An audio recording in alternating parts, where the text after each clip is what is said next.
Good evening, friends. So, I'm back with another episode. So, today we are going to talk about vitamin A. Okay. Um, okay. So, let's talk. Vitamin A is present in plants and it's also present in animal sources. Okay. Now, it is present in plants as beta carotene and in animals it is present as retinol. Okay. तो जब भी हम plant source लेते हैं कोई, तो उसमें क्या होता है, बीटा कैरोटीन आता है हमारी बॉडी में. It reaches the intestine and intestine में आके वो बीटा कैरोटीन रेटिनॉल में कन्वर्ट हो जाता है and then it is absorbed and stored in liver. ठीक है. प्लांट सोर्सेज में बीटा कैरोटीन की फॉर्म में होता है विटामिन ए, एनिमल सोर्सेज में रेटिनॉल की फॉर्म में होता है. और जब हम कोई प्लांट सोर्स लेते हैं तो क्या होता है, बीटा कैरोटीन आया हमारी बॉडी में, that beta carotene gets converted into retinol in our intestines and it gets absorbed and stored in liver. Okay, now let's talk about the richest animal source of vitamin A. It's halibut fish. Okay, remember the name, mark it, it's halibut fish. Okay, now there is one very important thing about this fish, that it's also the richest source of vitamin D. Okay, what is it? It's halibut fish. Now, the richest animal source is halibut fish, but there are certain other sources also from the animal which are rich in vitamin A. They are meat, liver, fish, egg yolk, cheese, butter, and ghee. All these are also rich sources of animal uh, sources. Okay, now the richest vegetable sources, it's red palm oil. It's the richest source. And along with that, spinach is also a very good source of vitamin A. Then, which is the cheapest source of vitamin A? That's basically the green leafy vegetables. And अगर हम कुछ fruits की बात करें, which are rich in vitamin A, they are basically the yellow colored fruits. Okay, for example, mango and papaya. These two are rich in vitamin A. Now, whenever we have vitamin A deficiency, we can see following manifestations. Okay, सबसे पहली manifestation जो इसमें आती है वो आती है conjunctival xerosis. Conjunctival xerosis क्या होता है, जो सुपरफिशियल एपिथेलियम है उसकी केरेटिनाइजेशन हो रही है. ठीक है, which causes the surface of the conjunctiva to lose its lustre. वो लस्टरलेस लगता है. ठीक, that is conjunctival xerosis. And along with that we also see Bitot spots. Now what are these Bitot spots? अगर आप इसकी picture देखोगे, what will you find is it's foamy texture होता है इसका, and it is found on the temporal side of the bulbar conjunctiva.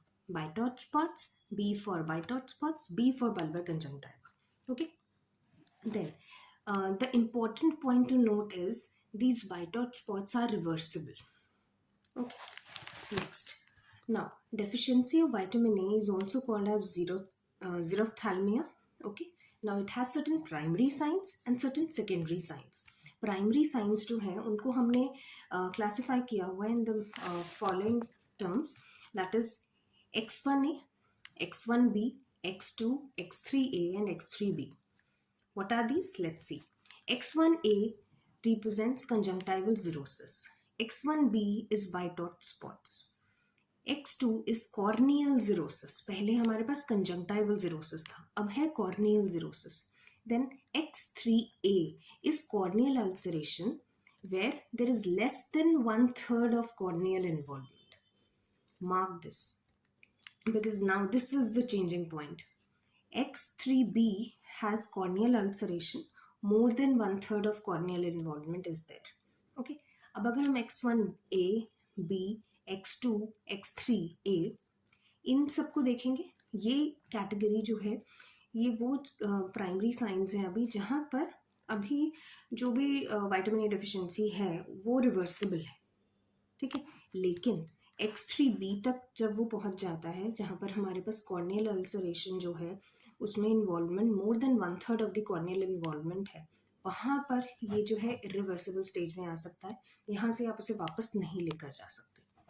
Okay, then are the secondary signs. Secondary signs में हमारे पास 3 है, that is night blindness, scarring and fundal changes. That is NSF, night blindness, scarring and the fundal changes. Okay. Now, अगर हम बात करें what is the most common presenting sign. Okay, let's first talk about most common presenting symptom.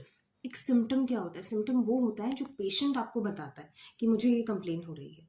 तो most common presenting symptom क्या है जो patient आके आपको बताता है? दैट इज नाइट ब्लाइंडनेस, कि मुझे ऐसा फील हो रहा है. ठीक है. एंड मोस्ट कॉमन मैनिफेस्टेशन भी नाइट ब्लाइंडनेस है. लेकिन अर्लीस्ट प्रेजेंटिंग साइन क्या है जो कि डॉक्टर ने ऑब्जर्व किया? ठीक है, वो होता है कंजंक्टाइवल जीरोसिस. तो इस क्वेश्चन को रीड करना बहुत ज़्यादा ज़रूरी है. What have they asked? You need to understand that if they have asked most common presenting symptom, then that would be night blindness. And if they have asked earliest presenting sign होगा तो वो conjunctival cirrhosis आएगा. Okay. Now most specific presentation is white dot spots. Okay. Now एक और बहुत important चीज़ आती है कि what is the prevalence criteria for determining that this vitamin A deficiency has become a public health problem or not. अब इसमें basically हम ना परसेंटेज से बताते हैं कि अगर हम बात करें नाइट ब्लाइंडनेस की, कि उसका प्रेवलेंस कितना होगा, कि इतना प्रेवलेंस होने के बाद it will be considered as a public health problem. Okay, तो हम उसको एक बार कंसिडर करते हैं.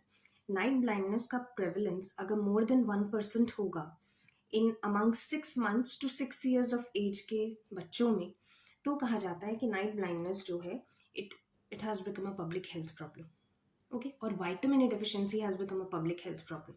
Okay, if white dot spots उनका प्रेवलेंस जो है is more than 0.5% among the population of 6 months to 6 years of age, okay, then it will be considered as a public health problem. Corneal cirrhosis and ulceration, more than 0.01% of prevalence. Corneal scarring, more than 0.05% of prevalence. And serum retinol, less than 10 micrograms per deciliter. अगर ये more than 5% इसका prevalence है, then vitamin A deficiency will be considered to be a public health problem. Now we come on to the prevention.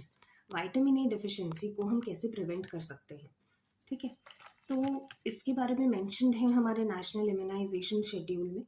उसके हिसाब से हम vitamin A को जो है 9 completed months में देते हैं. ठीक है, 9 completed months में along with the measles vaccine के साथ में इसको दिया जाता है. उस समय पर हम 1 मिलीलीटर और 1 लाख इंटरनेशनल यूनिट्स की डोज जो होते हैं हम देते हैं बच्चे को. ठीक है, and after that every 6 months till 5 years of age हम 2 ml और 2 लाख इंटरनेशनल यूनिट्स जो है वो बच्चे को देते हैं. ठीक है, that is at 9 completed months हमने 1 ml या 1 लाख इंटरनेशनल यूनिट्स की डोज दी बच्चे को. And after that every 6 months till the age of 5 years हम 2 ml या 2 लाख इंटरनेशनल यूनिट्स की डोज जो है बच्चे को दे रहे हैं 5 years तक. तो इस हिसाब से टोटल नंबर ऑफ डोजेस जो हम बच्चे को दे रहे हैं they are 9 doses. Okay, and total amount of vitamin A that is given that is 17 lakh international units. Okay, now there is certain peculiar things about vitamin A. now vitamin A का जो bottle होता है ना that is basically amber coloured and it can be kept at room temperature. उसको कोई cold storage की जरूरत नहीं है. ठीक है, बट बस एक रिक्वायरमेंट है that it should be kept away from direct sunlight. Okay, now this was prevention. Then we come on to the treatment में क्या किया जाता है? नाउ बेसिकली विटामिन ए जो है हम डे 0 पे, 1 पे और 14 पे इस पर देंगे depending on the age of the child. If the child is less up to 6 months तक का अगर बच्चा है तो उसको डे 1, डे 0, डे 1 एंड 14 पे 50,000 इंटरनेशनल यूनिट्स की डोज दी जाती है. अगर बच्चा 6 months to 1 year का है तो उसे 1 लाख इंटरनेशनल यूनिट्स की डोज दी जाती है एट डे 0, 1 एंड 14. और अगर वो मोर देन 1 year है तो उसको as a treatment 2 lakh international units of vitamin A दी जाती है ऑन डे 0, 1 एंड 14. ओके, ये सभी डोजेज जो है वो ओरली दी जाती है. These are oral doses.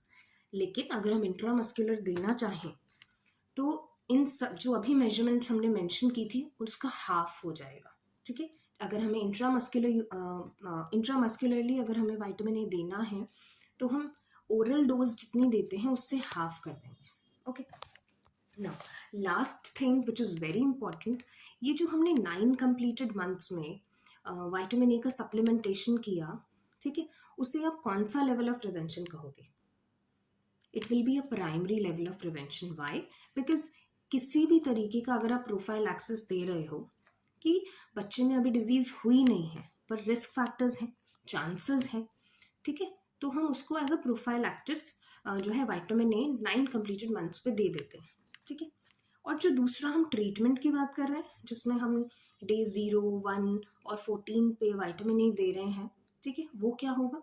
वो ट्रीटमेंट जो है वो सेकेंडरी लेवल ऑफ प्रिवेंशन में आता है, क्योंकि यहाँ पर हम अर्ली डायग्नोस कर रहे हैं और बच्चे को अर्ली डायग्नोसिस एंड ट्रीटमेंट है, that is why it is a secondary level of prevention.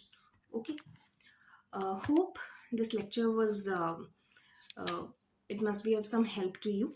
If you like the video, kindly subscribe to my channel and share the video with all the needed person. Okay, thank you.